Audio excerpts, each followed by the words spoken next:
नमस्कार, मैं हूं पवन त्यागी। हिमाचल में सुक्खू सरकार पर संकट अभी बरकरार है और वहां केवल जो कांग्रेस के मंत्री या जो बड़े नेता हैं वो आपस में मुख्यमंत्री कौन बने इस दौड़ में शामिल है। अब वहां अभी आपने देखा विक्रमादित्य को लेकर के जिस तरह की बात उठी थी, विधायकों से मिलना शुरू किया, फिर वो दिल्ली आए और दिल्ली में आकर उनकी कोशिश थी कि भारतीय जनता पार्टी से कोई जोड़ तोड़ हो जाए और उसमें अमित शाह का टाइम मांग रहे थे। तो सूत्रों के हवाले से पता लगा कि अमित शाह जी ने उनको टाइम देने के लिए मना कर दिया, क्योंकि विक्रमादित्य की स्थिति हिमाचल के अंदर आज की डेट में ऐसी ही है लगभग जिस तरह से आपने देखा कि सचिन पायलट राजस्थान में अशोक गहलोत सरकार में कर रहे थे। उनके पास विधायक भी थे, कुछ गुट अलग भी था, उनको लेकर वो होटलों में भी गए, लेकिन कुछ ऐसा कारनामा करने में वो नाकाम रहे जिसके कारण अशोक गहलोत सरकार को या तो वो गिरा पाते या तो अपना अलग दल बनाकर उनकी वो जो सदस्यता है उसको बचा पाते।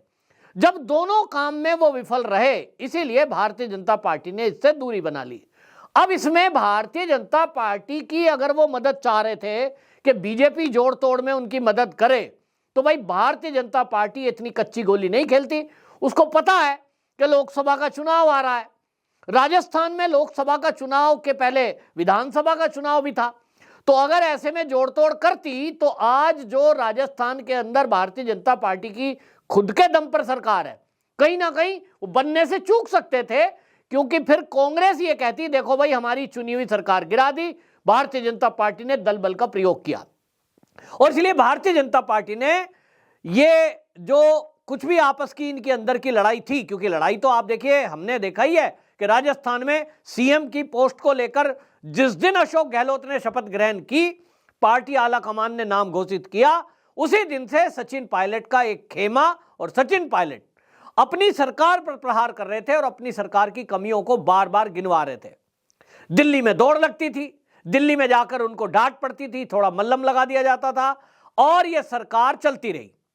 भारतीय जनता पार्टी बीच में नहीं आती है, लेकिन कांग्रेस को देख ही रहे हो, फिर भी आरोप लगाते हैं बीजेपी जोड़ तोड़ कर रही है। भाई तुम्हारे अंदर आक्रोश है, जनता ने जिस बंदे को वोट दी, युवाओं ने जिस बंदे को वोट दी राजस्थान के अंदर, वो था सचिन पायलट।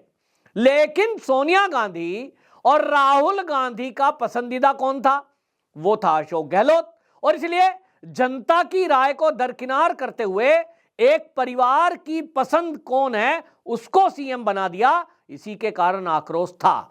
सेम बिल्कुल कहानी ये हिमाचल में है।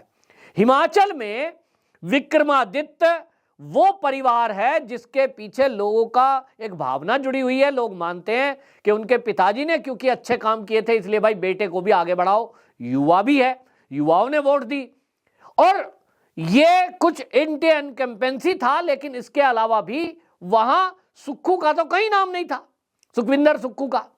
लेकिन होता क्या है?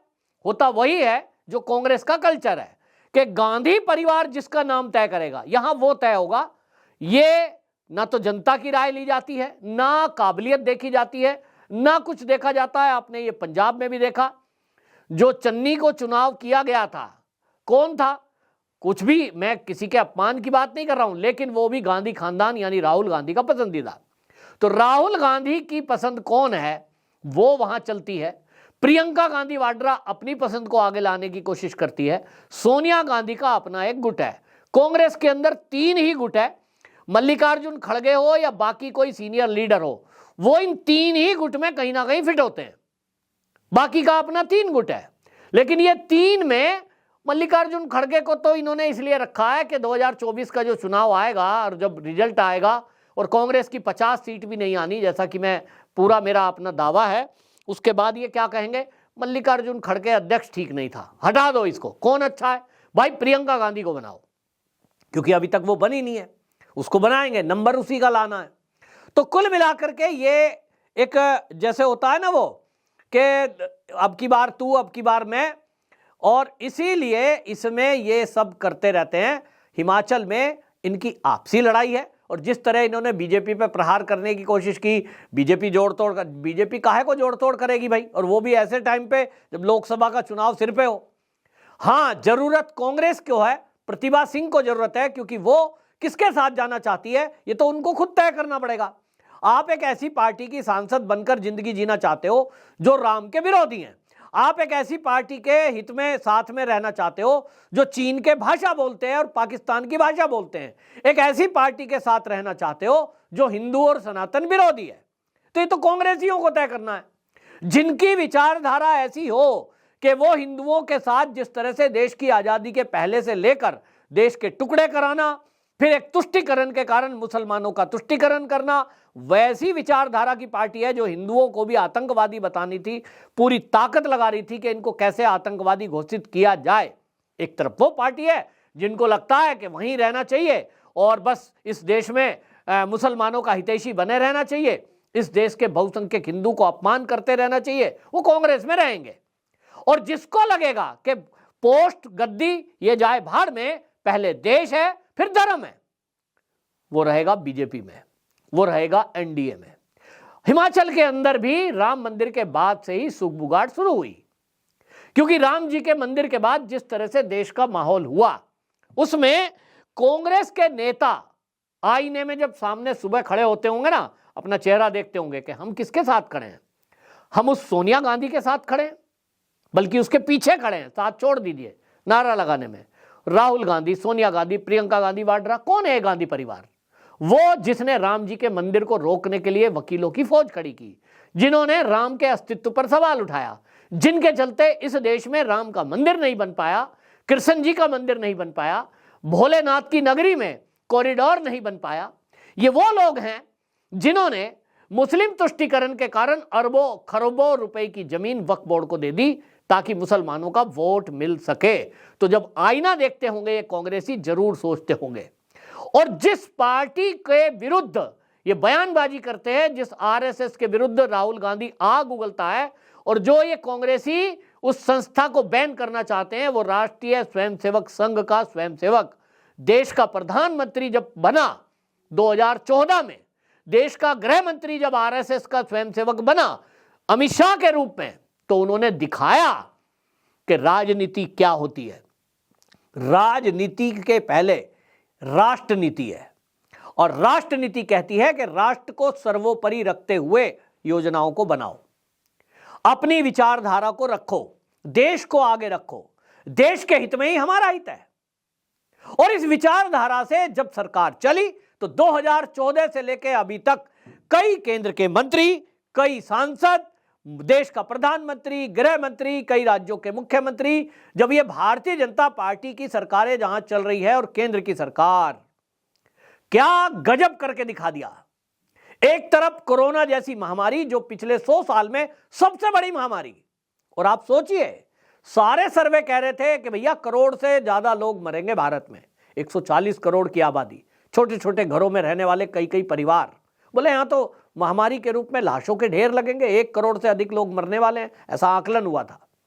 लेकिन आपने देखा मरे बहुत, लेकिन जो आकलन थे, जो सर्वे थे, सब फेल हुए, क्योंकि मोदी ने इस बेहतरीन तरीके से प्रबंध किया कि हम सबकी जान बच पाई, जो भी आज जिंदा है। और इसी के साथ विकास भी हुआ, record highway, record railway, record बनाए गए एयरपोर्ट्स और अस्पताल भी, आईआईएम भी, आईआईटी भी। ये सब हुआ है एक आरएसएस के स्वयंसेवक के चलते। तब हिमाचल में, हिमाचल के वो कांग्रेसी सोचने को मजबूर हैं जो राष्ट्रभक्त हैं, और इसलिए अंदर की फूट चल रही है। अब सुखविंदर सुक्खू जो हैं वो मेंटेन करने के लिए अब वो कर रहे हैं जो उनको ये सत्ता में मुख्यमंत्री बनते ही कर देना चाहिए था। भाई आपके कांग्रेस में फूट ही ना होती अगर आप बनते ही खुद की कुर्सी मिल गई, उसके बाद सबको भूल गए। अब वो महाअधिवक्ता उसमें बना रहे हैं। अभी उन्होंने क्या किया है, अब देखिए शिक्षा मंत्री वहां रोहित ठाकुर है, नाराज होकर मीटिंग से निकल गए क्योंकि उनकी कोई सुन नहीं रहा, अभी भी नहीं सुन रहा। तो इसलिए आप बताइए वहां जो है महाधिवक्ता 11 अतिरिक्त महाधिवक्ता बना दिए गए, 7 उप, 2 सहायक महाधिवक्ताओं की अधिसूचना जारी की गई है। एमएलए नंदलाल को वित्त आयोग का अध्यक्ष बनाया, एमएलए भवानी सिंह पठानिया को योजना बोर्ड का अध्यक्ष बनाया।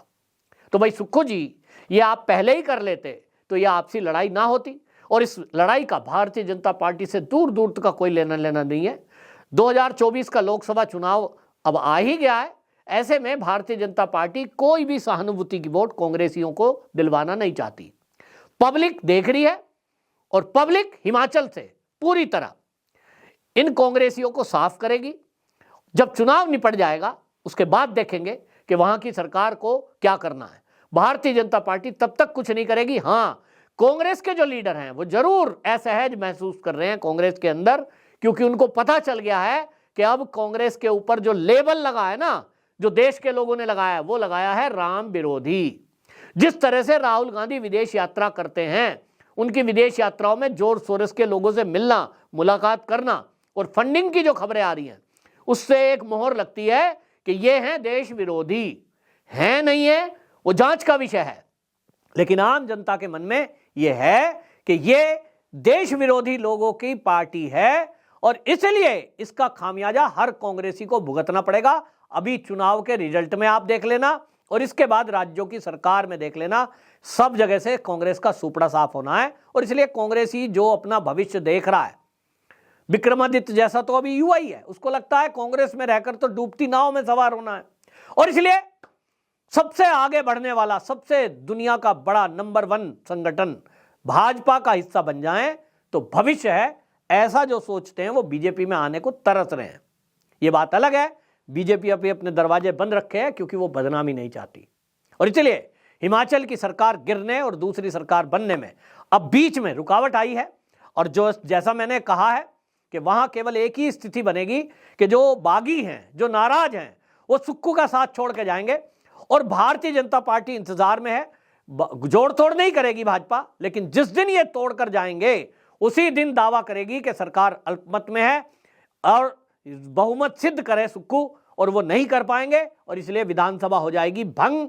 फिर लोकसभा के साथ ही विधानसभा के चुनाव होंगे, ये संभावना मुझे दिखाई दे रही है। आपकी क्या राय है? कमेंट बॉक्स में जरूर बताएं। वंदे मातरम।